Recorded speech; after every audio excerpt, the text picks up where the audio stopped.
How are you? I'm doing well today. Thank you for asking. I just got off of work and I parked on the shaded side of the building. That way I don't have to do that. And I should think of that ahead of time. And I don't do that. I don't know. I hope you guys are doing well. There's not much going on in my life as usual. I will say that I'm really tired. So tired. Don't know. Well, I kind of have mentioned, I think I know why. The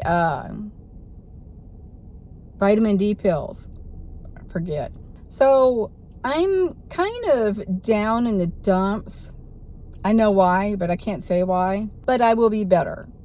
I always get better. Nothing is ever permanent. Remember that. Especially bad things are not always permanent unless you make them permanent. Just saying. I cannot wait to get back in the truck. I was going to at some point this week, but then it's going to dip back down in the high 20s. And I really don't want to be in the truck that cold. It's a lot. I mean, I can do it. It's pretty uncomfortable, although I do stay warm. But I have noticed something. I don't like my head under the blankets. Ever, because I'm claustrophobic. Being in this truck and even in the car, when it got really cold, I had put my head under the blanket and it doesn't bother me that bad. I try to hurry up and go back to sleep so I won't notice, but that also keeps me warm. I'm assuming because of my breath, maybe, I don't know, but it's not that bad because I go back to sleep. But when I wake up, I'm warm. But I still want to say that I've used a heating pad at the same time. I want to say once I didn't, and I'm like, oh, I kind of stayed warm. I've got where I am becoming accustomed of sleeping in the truck. I don't think I could have this long in the car. I couldn't do it because it was very overwhelming to move things from the back seat to the front seat so I can lay down was a pain. Both of my front seats were packed and I had to sleep with my legs bent pretty bad. And with the foam in the back, to get in, it was really wide and I really had to push between the driver's seat and or the passenger seat and squeeze in the best I could to hurry up and lay down. It doesn't matter which way you got in, it was still very difficult. And while I got in, I was going through the process as I'm ooching in, was putting stuff in the front seats because you can't sit in the front seat and move a lot of it to the front seat when you're sitting in it. So yeah, but I'm really, really glad I'm not in the car anymore.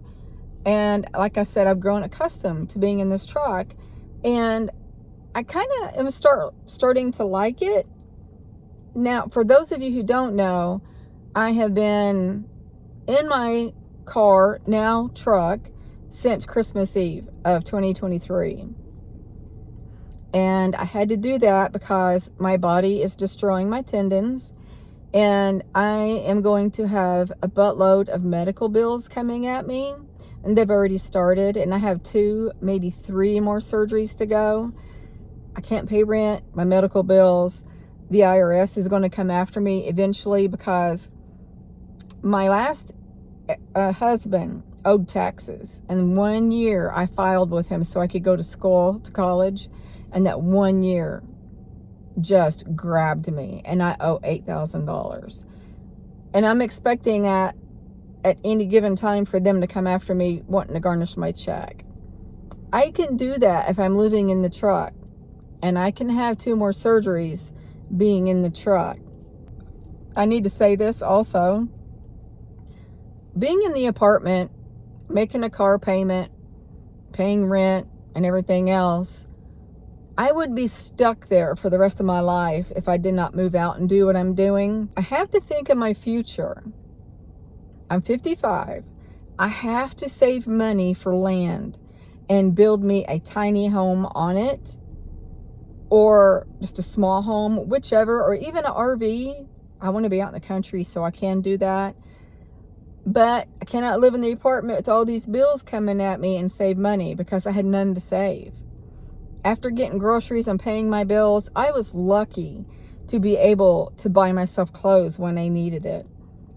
And that was a treat. That was something that I really had to pinch pennies to do. So I am like, if I did this and saved money and bought my land and stuff, it wouldn't matter how many more surgeries I have to have because I could afford it. I own my land, I own my house, and I would just have a car payment and maybe utilities. I'm thinking of going off grid. So that is my goal. And I wanted to hurry up and start because I don't want to wait 5 or 10 years and be at the point where I cannot stay in the car because I'm too old and in too much pain. The economy is really hurting a lot of us because unless you're married, you struggle. I don't want to be married. I don't want to be married. So I struggle. It's really hard. And even when I was in the apartment also, it got to the point where I couldn't even go see a movie sometimes. And I love going to the movies. It's my treat for myself. I cannot express how much I love going to the movies. Now, if you met me and you said, hey, you want to sit home and watch Netflix? I'd be like, no. I'd rather go to the movies. It would be horrible, in my opinion, if all of the theaters in the world closed and you had to watch everything from home. Why that bothers me, I don't know. I think maybe the auditorium and popcorn and such has a lot of play in it, maybe. And doing things outside of your house is therapeutic also. Some of us need that therapeutic in our lives. I think I told you guys I'm on medical marijuana. There is a patch. I think I even told you also that my daughter had me try, and it did help with some pain that I was having. I hurt my back somehow when I was last in the truck, and it was pretty painful. I have back injuries in my back from a car accident. And so when I mess it up, it's messed up. It's painful. So she gave me this patch, and I can't remember what the ingredients were, but it took a huge edge off of the pain for me. And I took a shower because you had to wear it like 12 hours, something like that. Took a shower and it still stayed on snug. It wasn't like peeling on the edges or anything. But then yesterday I kind of started to tell that it wasn't working that much anymore, and I started hurting, so I took it off. But another point of this conversation of medical marijuana, I'm dabbling in a lot of it. There's some gummies that I like. I prefer gummies more than anything. But if I can get the flower with the same type of ratio of ingredients, I don't even know how that works. The gummies were half indica, half CBD. I don't know what the flowers consist of. I never knew that, even when I did it as a teenager. But I want to try some flour to see how that goes. So I got me a grinder and a little roller machine kind of thing. And I told my daughter, I said, I have to go pick up my drug paraphernalia. And that was funny. She laughed. She works for the dispensary. I think I've even said that to you. And so I usually say that my daughter's a drug dealer. She kind of is. I think it's pretty cool when I go into the building, I ask for her. But if I tell her I'm coming up there, she watches for me because she said names will come up on the board where she could see. And then last time I went in there, I told her I was on my way, and she saw my name go up, but I didn't know it. And I was brought into the area where they sell it to you. And there she was standing there watching for me. And then she hollers, I got her, take her over there. And so, I mean, that's awesome. And then when I walked through and was telling people, yeah, that's my daughter. Oh, that's so cool. That's funny too. I can sit here and tell you what bothers me, but and me doing so would not be a good thing to do. In a roundabout way, it would be kind of putting I have to be careful what I say. The circumstances, when I start complaining about the circumstances, it's not a good idea. I know I'm cryptic. I'm sorry. The issues at hand is in my control, and I can fix it and plan on doing it soon. But there's times where I have to go around these circumstances, and that brings me down. And so I used to talk bad about certain people or situations before my awakening. And I was a gossiper. I would just talk bad about people because that's all I knew. And I never felt good about it deep down, but it never really bothered me. But since my awakening, I'm just not the same person. I don't even put people down. Now, I will complain. Let's just say I had a coworker, and every time they eat lunch, they put wrappers everywhere, and it falls on the floor and all that stuff. In the past, I would have been saying, "Oh yeah, Susan, she's nasty.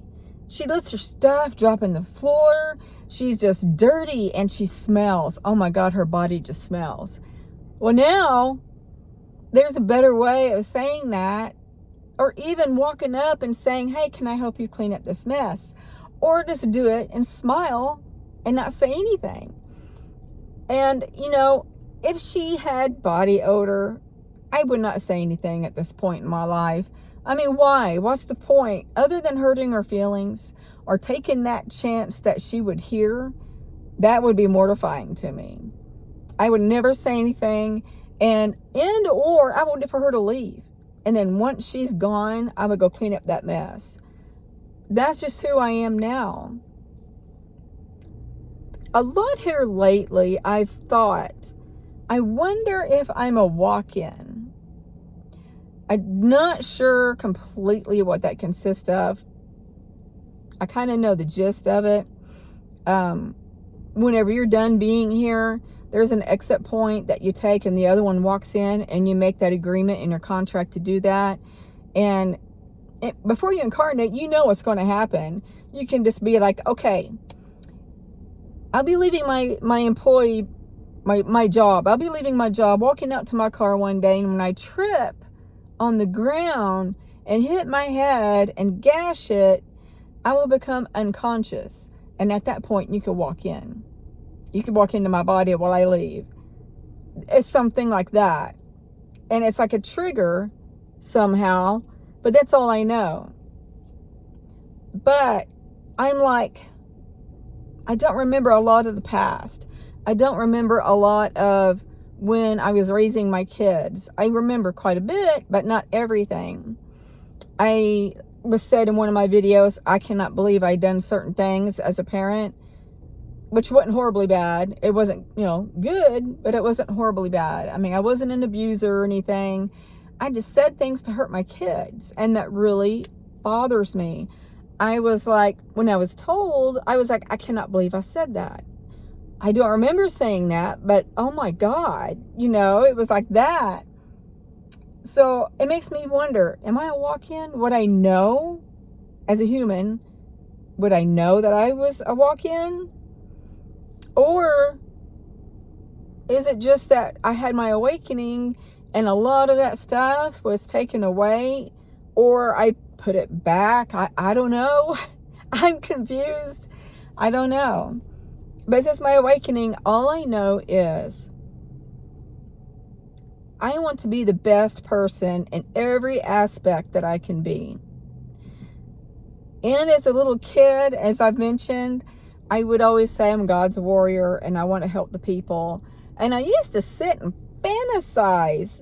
And sometimes even as an adult, I would fantasize of just spewing my energy all across all these people in the process of knowing I was healing them, which was, it's kind of weird now looking back at it, but was it really that weird? Was I healing somebody and I didn't know?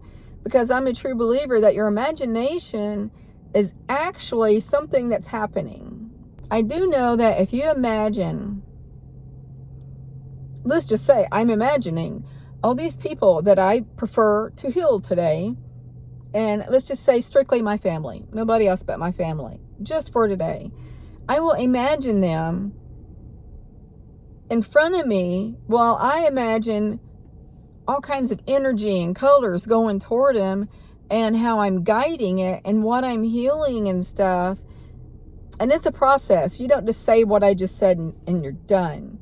You just go through the process and you're watching the energy go through them and around them, and it is a process.